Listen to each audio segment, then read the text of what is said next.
Today, we are talking about reflecting on 2023 and planning for 2024 with a guide that you provide on your website. We'll link to it in the show notes. People can just go and put in their email address and get the guide.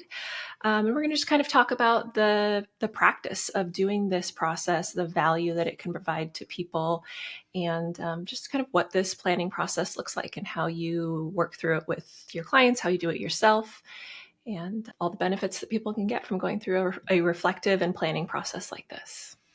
Amazing. I'm excited to share the process and share my workbook. I'm just going to hold it up for folks who are watching on YouTube. I started creating these workbooks 5 years ago for my clients and myself. And I decided to do that because many people enjoy the process of New Year's resolutions. There's something, of course, about the new year. It feels like a natural time. It feels exciting and motivating for many people to come up with a vision for the new year. And yet I find for most of us, just writing down a laundry list of things we want to change or improve in the new year through the method of just setting a bunch of resolutions isn't very effective or motivating. So I wanted to come up with a better way, which really builds on the values that are integral to me, which is self-awareness and inner leadership. So this workbook, as you mentioned, has two primary goals. The first is to look at last year. So in this case, or 2023, so the year that's closing off. So to look back and kind of pull out the learnings from that year. And then it's to look ahead at 2024 and set some intentions for that year. And it's not so much, as I said, setting a laundry list of goals, but it's more looking at some of the values you want to honor, what intentions you want to guide the year, and what boundaries you want to set for the year. So more of like an umbrella, if you will, of how you want to look at the year ahead. So that's the premise of the workbook. And I like that it has that reflective piece because, like you said, so many times people start out their new year and they set these resolutions and they're not really necessarily based on anything. Mm-hmm. It's just like, all of a sudden, I'm going to make all these changes this year. Yeah, it's based on a fantasy. Yeah. Yeah, it is. And so then we make all these changes on January 1, and then research shows by 2 weeks into the new year, pretty much everyone has given up on all of those changes that they wanted to make in the new year. So having this reflective process to really look back at what happened in the last year and what can I change? What do I want to change? Where can I have an impact in the coming year? Not what am I going to change immediately on January 1, but what are the mindset changes that I need to make? Where do I need to get help? Where are the big overarching themes that I need to put some attention to? Exactly. And it's very much a coach's approach in the sense that in a coaching session, what we do is we look at lessons learned between one session to the next. So what have you learned about yourself in the past couple of weeks or however long it's been since we last met? And then what do we want to do with that learning? So this is really a macro version of that. So what have you learned about yourself in the last year? What can you pull out? And then what do you want to do with that information to serve the upcoming year? So the workbook starts out with a sheet where you really look at each month of the prior year. And you ask people to summarize each month's highlights in 1 to 2 sentences. I would be able to do that because I keep a journal, so I could look back through my journal. Is that something that you find that is easy for people usually? Can they remember every month in the prior year? How do you approach that? Yeah, so that I try to keep it light in the sense that I suggest 1 to 2 sentences. Though the whole process isn't supposed to be onerous, taxing, or overwhelming. It's supposed to feel informative and fun, right? To reflect back. So for many people, some people keep a paper journal. I write everything down. I also have everything in my Google Calendar or my Outlook calendar. So for those who don't keep a day timer, most people, if they're working anyways, they have an online calendar. So that's a great place to look back. And again, I would say spend a couple of minutes looking at the month and then pull out what the highlight is for you, one or two highlights. And that highlight can be what you loved about it, what really stands out as being beautiful, amazing, fun, meaningful, memorable, or maybe the bigger challenges. Just if you were to look back and define last January after reviewing the month, what shows up for you as the most meaningful part of the month. And this is really giving us a bird's eye perspective of the year, right? And so in looking at that, oftentimes my clients will tell me, wow, I see this pattern, or wow, I really noticed that it was when I was spending time with these particular people where I felt most alive, or I'm realizing out of the whole year, this one experience really stands out as being the best. Or when I look at the whole year, I realize how this one experience totally stressed me out and sideswiped me, right? So sometimes this quick exercise can give us, we're always looking for a new entry point. So it'll just give us some new insight into the year. So when you ask for 1 to 2 sentences of the highlights there, it's not just the positive. It's really like what was happening in that month, what stood out the most, positive or negative. Exactly. And then the next page in the workbook has a few prompts to help you analyze whatever you wrote down. And again, the goal is not perfection. It's like with any coaching exercise, whatever you put down is perfect. It's information. So based on that, you're going to be prompted to answer some questions. So what do you notice when you look at that? What were the challenging bits? What would you do differently next time? What are you proud of? What was the best part of last year? Questions like that. So this is really helping you harness the learning and make some conclusions, draw some conclusions about your own life last year. So to put it into your own words. And this can help highlight things that you do have the power to change, as well as things that maybe you don't have the power to change. So it can kind of focus where you can put your effort into in the new year. Because if you do look at it and say, okay, these were challenging things that I can't do anything about them actually happening, but I can change maybe how I'm thinking about them, or change how I'm letting them impact the rest of my life. Mm-hmm. That's a way that you could deal with some of the challenges.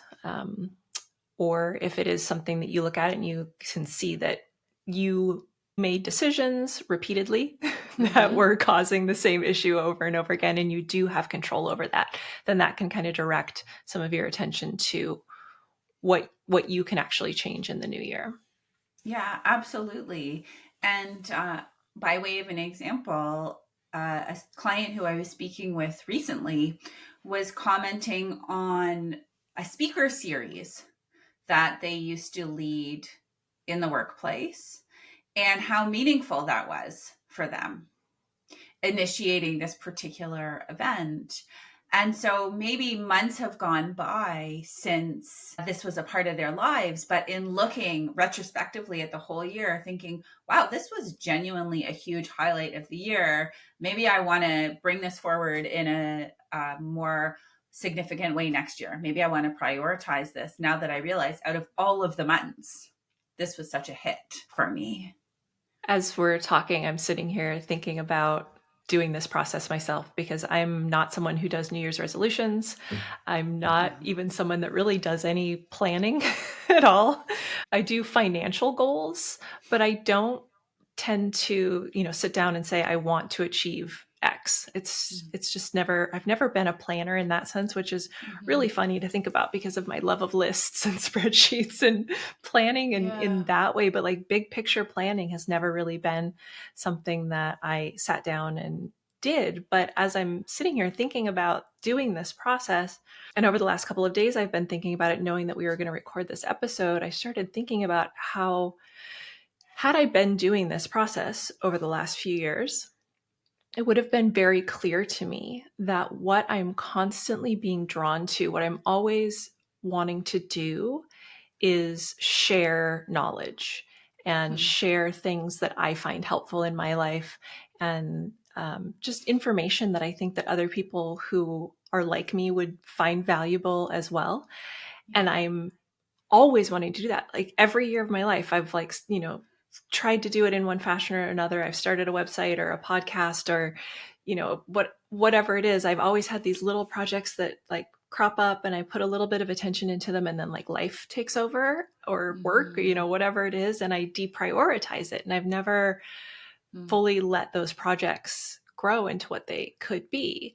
And that is a theme that I would have noticed sooner had I been doing this process. I might have put more emphasis into those projects and been further along with that goal and that wish that I have of having this platform, which, obviously we're building here with this show. But I think that in hindsight, I probably would have done a lot more because I know how fulfilling it is and how much I enjoy that process. So even if you're listening to this and you're someone like me who doesn't set concrete goals, I think purely just the reflective practice of looking Yeah. back at the year and seeing like what really stood out to me and what do I really want, it can help you be more mindful of what you want to build and keep it in the front of mind when life does take over, so that Yeah. you can prioritize those things a little bit more and make more progress there. Yes. So good. Good. So, yes, do your last year review. Don't take too long looking back on your past months. Take a quick glance. You'll remember, right? When you actually look at what your activities were on the weekends and the evenings at work, whatever it is, you'll remember what stands out to you and write that down. So then what does building our ideal 2024 look like with the Mhm. workbook? So the 2024 dream space, that's what I call this next page. So now that we've looked at 2023, we're ready to start thinking big picture for 2024.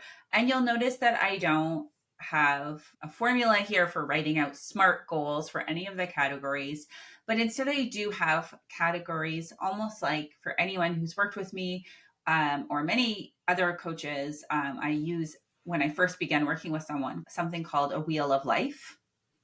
You probably remember filling one out way I back do. when, where it's a circle and you're looking at all the different components of your life and you're really gauging how satisfied you are in each of the different areas of your life.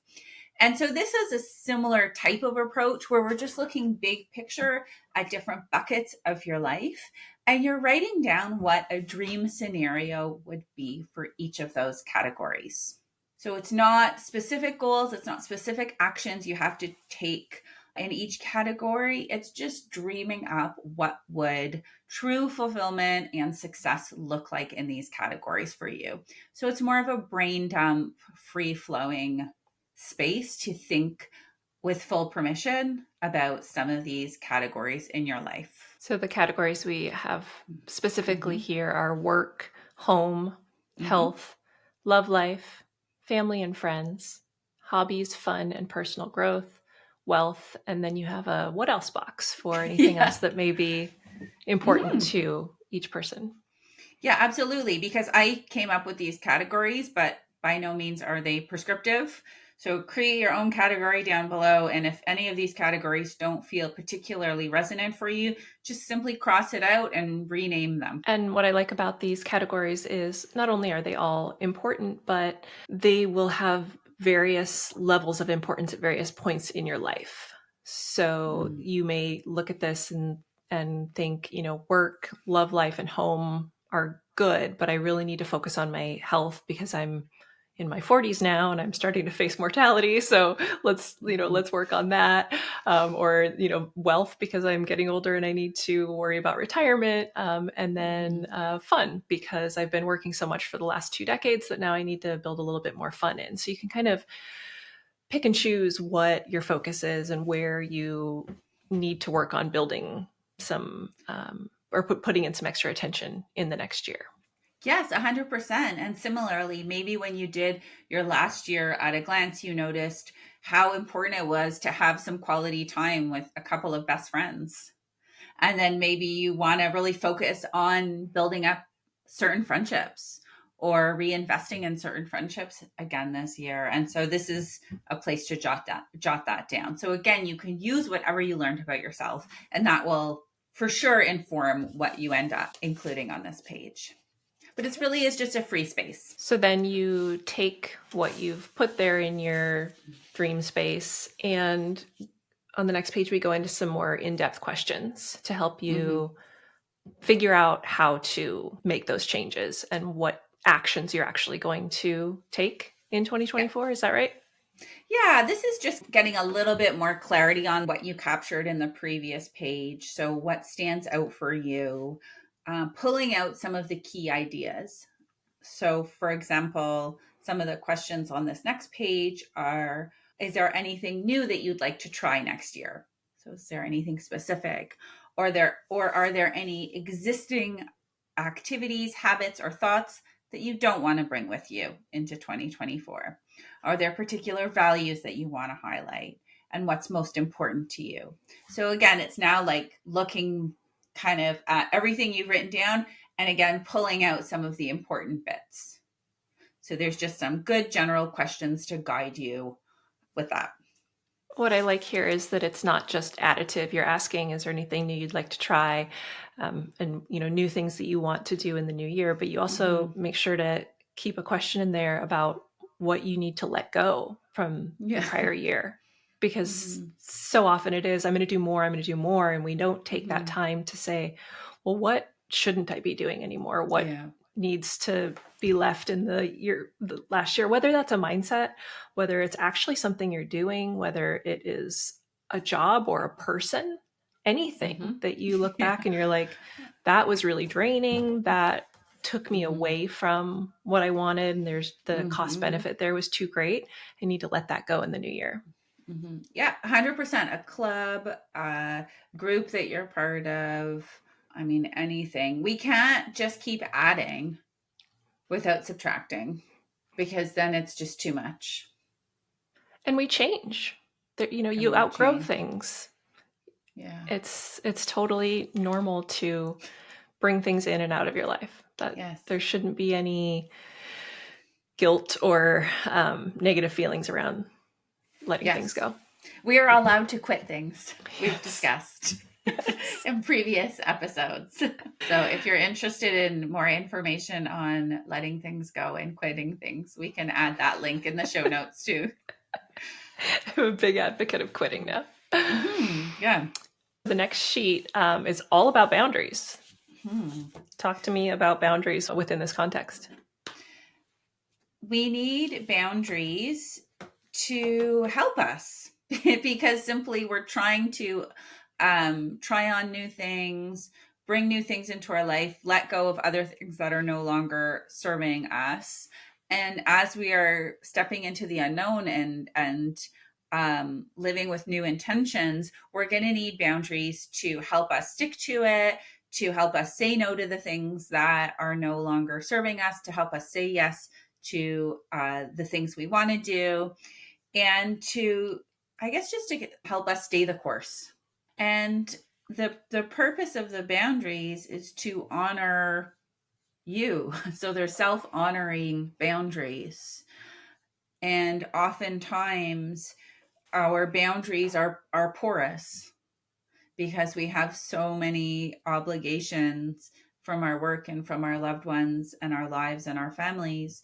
And those porous boundaries can impact our actions.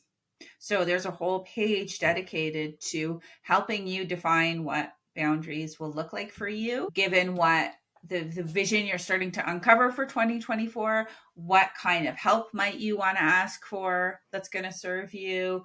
What kinds of people or situations are you going to say no to, etc. So again, some open-ended questions, but to help you really think about what boundaries mean to you, why they're important, and what they're going to look like for this coming year.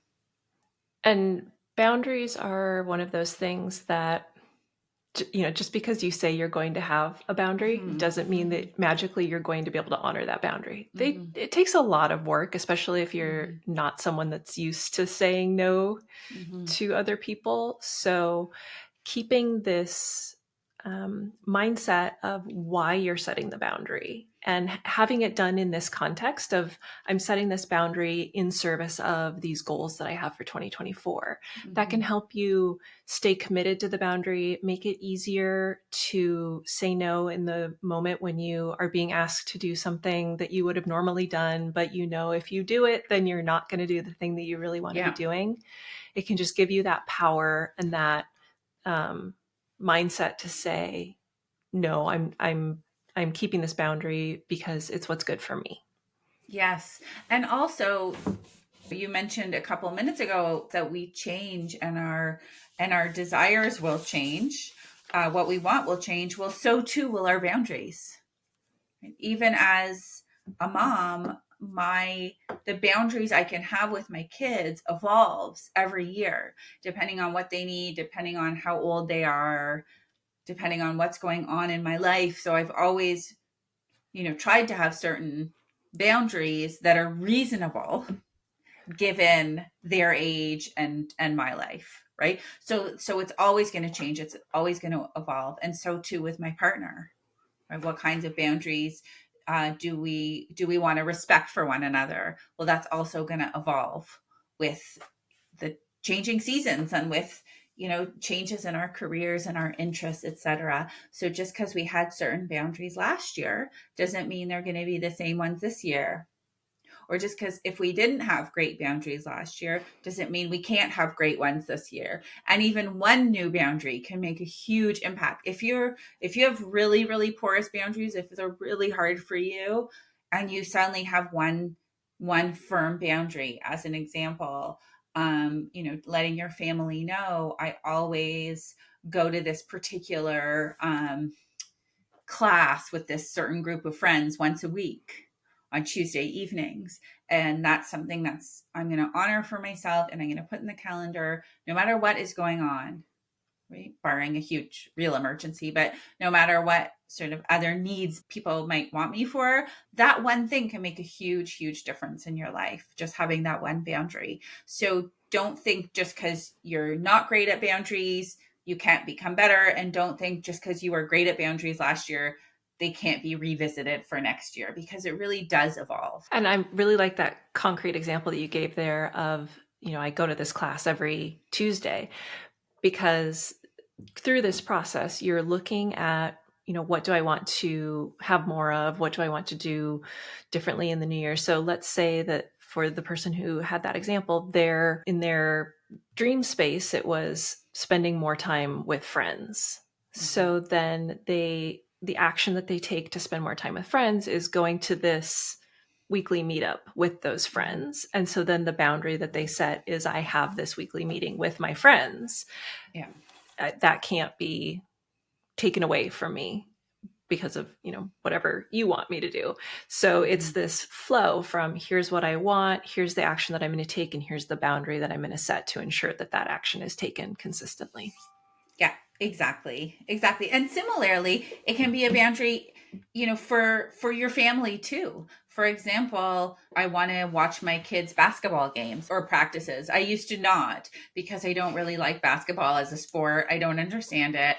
And so I just wouldn't go. And then I realized how much it meant to him. And so now I go. It's as simple as that. And so that's a boundary for when the time comes on the week, that regardless of perhaps a work request or a friend request or something else, no, this is what I do. This is a boundary I set in service of this value I have and this goal I have to be there in this way for my kid. I feel like I could give tons of boundary examples, but I do want to give one more that is a Yeah. really practical example, because I think a lot of people right now are dealing with schedule creep, and Mm-hmm. work kind of feels like it happens 24 hours a day, because especially after the pandemic, like everyone's accessible all the time. And when the workday happens is kind of nebulous. Mm-hmm. And so that was something that I dealt with a few years ago in my career. And so I set boundaries of when I will schedule meetings. Mm-hmm. And that made a huge impact on my time and how the control that I felt over my time, the productivity that I was able to have, because I didn't have like one meeting here and then a half an hour break and then another meeting. And like I actually was able to schedule chunks of time where I could concentrate and actually Mhm. focus and get work done. And I also didn't have to worry about having a meeting at 8 o'clock in the morning and then 5:30 at night and having this really crazy schedule. And Mhm. that's because that's something that's important to me. Having control over my Mhm. time is a priority for me. That may not be for someone else, which I don't know. But I think that kind of boundary of when you allow people to take your time physically, Yeah. like it's like actually taking time in your calendar, is one that is usually fairly easy to implement, Yeah. depending on your position, but it can make a huge difference on all of Mhm. your other goals. Yes, and a tip just to build on what you said, because I agree, it's so important. A way to enforce a boundary to support yourself is to have rules around when you turn your phone off and when you turn Mm. notifications off. And for example, put it in a drawer. I know some people, they'll shut their phone off, for example, from 4 to 8 p.m. while they're with their families, right? Or that's an arbitrary time. It's whatever works for you. But a certain, again, that's an enforced, you're not just waiting for the time to feel right. You're saying, no, this is a boundary I'm doing, or I turn my phone off, my notifications at 8 o'clock or 9 o'clock or whatever it is. And then I don't look at them again until the morning after I've had my breakfast, done a meditation, whatever it is. So Mhm. whatever works for you, it's not prescriptive, but thinking, how can I shut down the computer, put it away, turn my phone off, put it away? That's a beautiful boundary that you can set that's going to feel amazing, uncomfortable at the beginning, but amazing after. Yeah, I So agree. those are some boundary ideas for you all. We love boundaries, so we could provide even more, but we'll stop there. Yeah, maybe we need to do a whole episode on boundaries. We do actually. Yeah. Okay. So what's next? So next is intention setting, and the title of this whole workbook is intention setting for the new year. So we're finally getting to this crux. So now that we've looked at last year and harnessed some learning from there, and now that we are looking ahead at this year, some of the big buckets that we want to lean into, pour some TLC and intention into those areas. We've thought about some of the boundaries, self honoring boundaries that we want to bring forward. Now we want to come up with some intentions to help guide the way forward. And I distinguish a goal from an intention. So I think it might be useful to just distinguish them right now. So a goal would be something that is measurable. We hear of SMART goals, right? It's measurable. It's a specific destination or achievement that you want to reach by a certain date. That's what makes an effective goal a goal. Whereas an intention is different than that. An intention is more like a guiding principle or a perspective that you're going to adopt for all of your goals. But even not even your goals, just for all of your life, inclusive of your goals. Right? So it's a way you want to see the world. And then that becomes a practice to say, I'm choosing to lean into this. I'm practicing believing this intention because it's going to feel good for me and it's going to nurture me as I move forward in my life. And do you want people to choose one intention? Do they pick a few? What's the guidelines here? I would say you can pick one or you can pick a few. It depends what works for you, you know? There's there's no rule. I think if we have too many, it can become confusing. Of course. Sometimes some people pick an intention for the week. Some people can pick one for the day. You can pick an intention for 1 hour if you want. Sometimes you go to a class and you pick an intention for how you want to be in that moment. The goal here is to think, we've been looking bigger picture. So after you've looked bigger picture at yourself and what you want for the year ahead, is there a certain intention or maybe two that would support you, that feels right? Right. So that's not to say you can't have other intentions too, right? We get to believe as many things as we want to believe. So there's no scarcity here. And I would say above all else, what feels the most resonant? And so this intention or these intentions would be something that you think about every day, or when you are feeling like maybe you've gotten off course. Like, how do people integrate this intention Mhm. into their daily lives? Beautiful. So, great question. You can have it on a sticky note, on your laptop, on your mirror. You can write it in your day timer. You can have it be the screenshot on your phone so it pops up all the time. You can say it to yourself as a mantra when you're brushing your teeth in the morning or having a shower or walking your dog. You can say it to yourself as you're going to sleep. And if you're someone like me that Mm, you kind of look at this part of the process and it feels a little like woo woo, maybe, or mhm, like it doesn't feel like a concrete mhm, tactic of how I'm going mhm, to achieve my goals. Um, One thing that helps me is to actually look at this list here. You've got a list of potential intentions. Obviously, people mhm. can use whatever they want, but looking at this list and then choosing one or two that would have applied to the year before and Mm, thinking about that as like in context of that year and seeing how that intention would have helped in those scenarios or how it did apply kind mm, of connects it in more of a concrete way. mhm. And then that helps me think like, okay, now I see the value in having this intention in the new year. Okay, I love that idea. And so, Pam, let's go with that. And then I'd ask you to take a look at the list here and let me know which one of these, pull one out and tell me how that would have applied to your last year.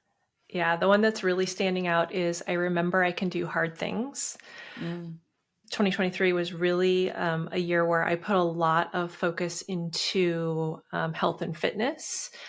So I started doing things that, like, initially I started rowing and I was doing half an hour a day, and it felt like the most, like, it was so much mm, work.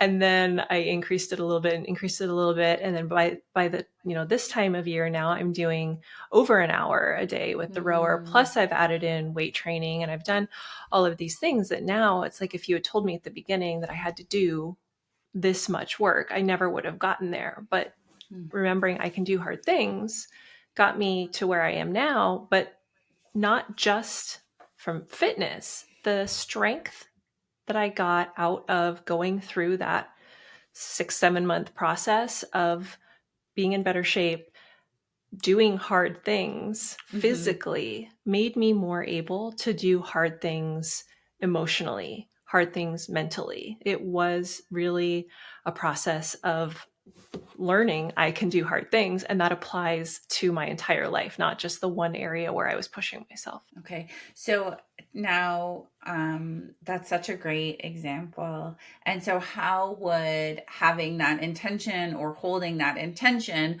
would have supported you then? So I think that the way that it would have supported me is just continuing that evolution of taking the strength that I got from the physical changes and bringing that into more focus on Mm, building the things that I wanted to do. Kind of going back to what we were talking about at the beginning of the episode about building other projects where I'm sharing knowledge. I constantly have ideas of things that I want to do, and then I'm like, oh, that sounds really hard, or that's going to right, be a right. lot of work, right? Yeah. So that mantra, that intention of, well, I can do hard things. Yes. Yes, it's Yeah. going to be hard, and I can do it.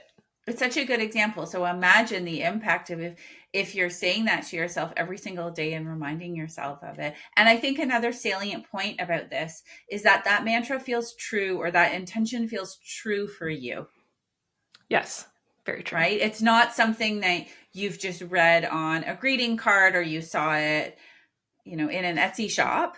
Like you believe it to be true and you find it motivating or moving. Something about it speaks to you, Hmm. right? Therefore that makes a good one. That Yeah. makes it a good one. All right. So the list is long. I'm not going to go through all of them, but I wanted to give folks who read the workbook an idea of all the different types of intentions that are possible for them. And by no means is it exhaustive, right? Anything is possible, but there are a lot of them. I can share with you some of my favorites. Mhm. One that I love and speaks to me a lot is every day I am open to life.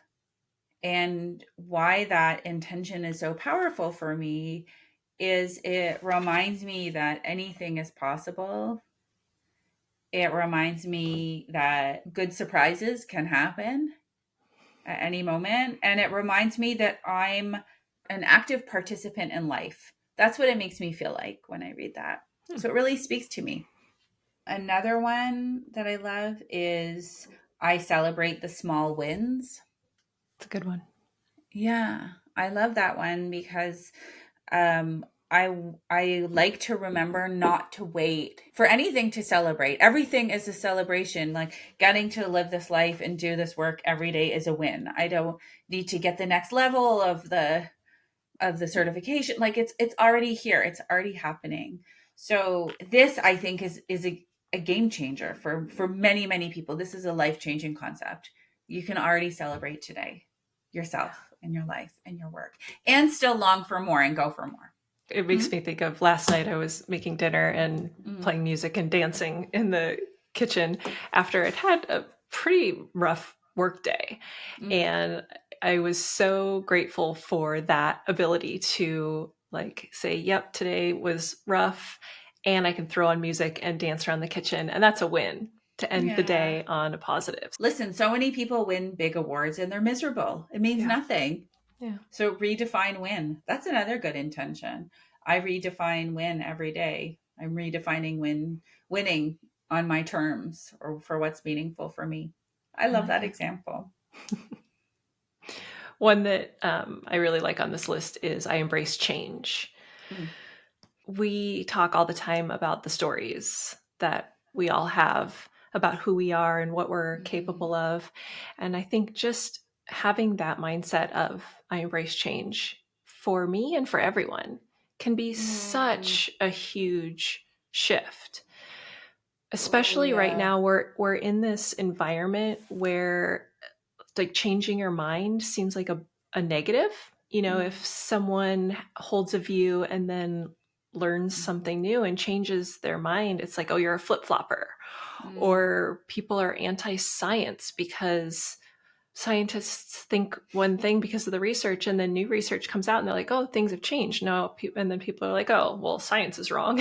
And it's like, right. no, everything is constantly changing. Mm, And that's a good thing.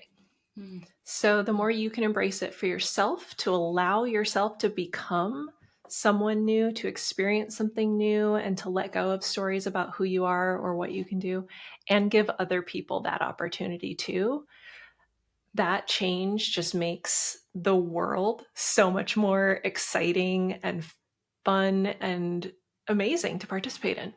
mhm. Wow, I loved your addition about embracing change, not only for yourself, but embracing change for others. Because to me, that's also such a like, oh my gosh, I'm not trying to control the uncontrollable, which is other people in the world, Right. right? I'm just letting them, I'm embracing them however they want to be. And Yeah. that's freeing. Cool. So, what I'm getting from this little conversation right now is the fact that these words, the invitation is read the words on this page and see what speaks to you because words mean different things to each of us, right? I wouldn't have had that interpretation that Pam shared, and now I love it. Now I might have it, but you're allowed to have it too. So whatever you read, read it with a sort of open mind and open heart and see what speaks to you, and then if you want, you can grab a highlighter. Even though I wrote the list, I'm still highlighting the ones that speak to me, and I get to practice those. I mean, you get to practice.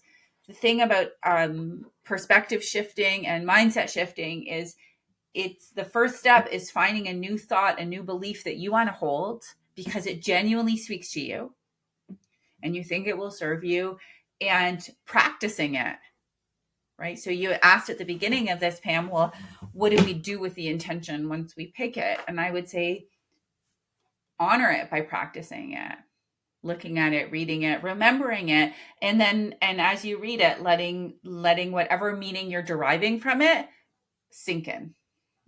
And if it ends up not being the right intention, you can change. 100% change it. You're allowed to change your mind.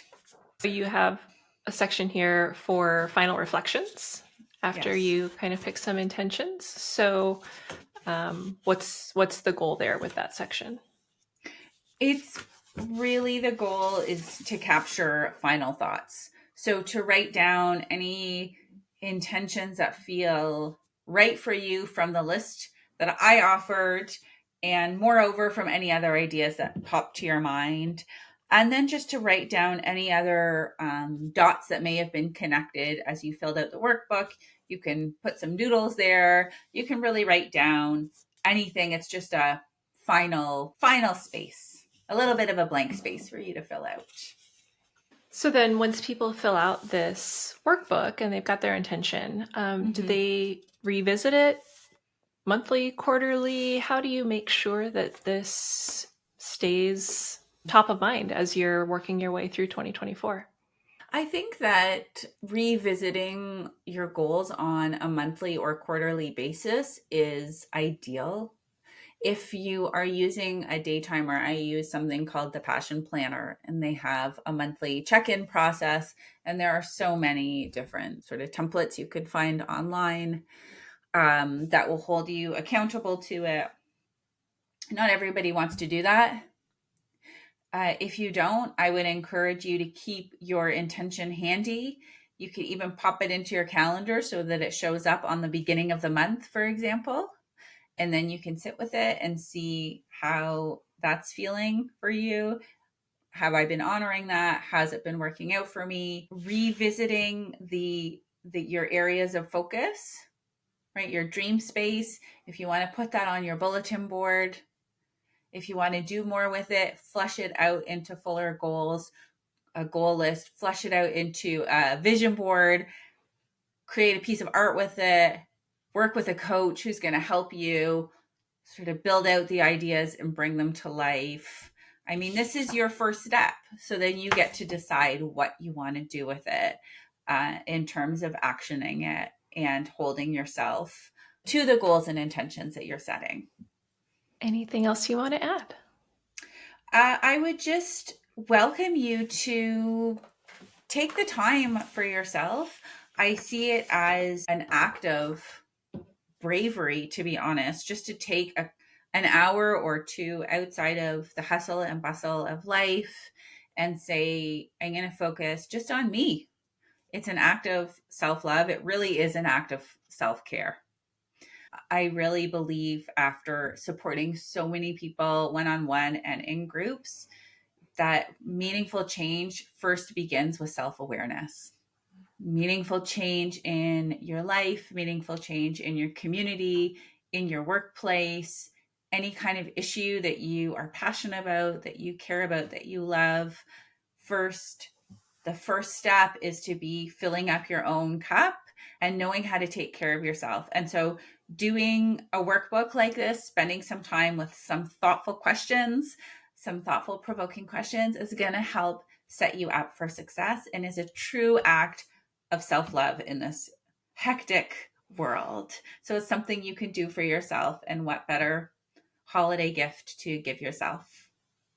Great. Well, we will link to the guide in the show notes, and let us know if you have any questions or come up with great insights for your new year.